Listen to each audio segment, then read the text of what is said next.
烟苦死，都你我有路知道。mỗi người bảo đi cha, chỉ nửa mỗi dùng bao, lưu hai tờ đâu nửa hai tia, dù chỉ qua lý cha, dù lưu xia, chỉ khen ta chỉ dù lưu nhau đã.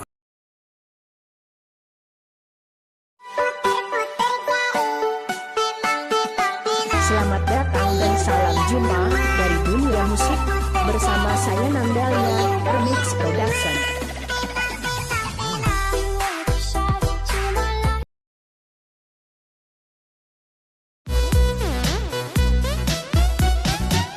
Chỉ lên rong rau là tia rau no, chỉ hơi chơi chơi mà tao chỉ có, trời vừa nhẹ có luôn rong ho.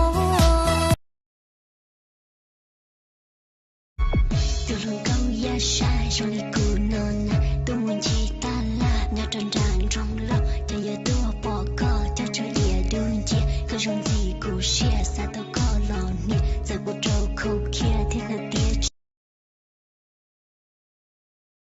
Vì có luôn thì có trong trâu thì vì có luôn nhớ có trong trâu ta xua ya.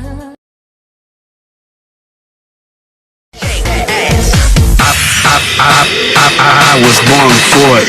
EDM. EDM. Mùa tụi ninh chỉ xia, nã để tía sau khảo hào trao, cha yo trao của xia ua lua, bùa yo một nô củ tao cua, chở chia tua lon chạy yo thả, có của cả là men cao mông, một trong chỉ xử lý có thêm lon gì ua bon nè, cụ thiên nhiệt ta xia than.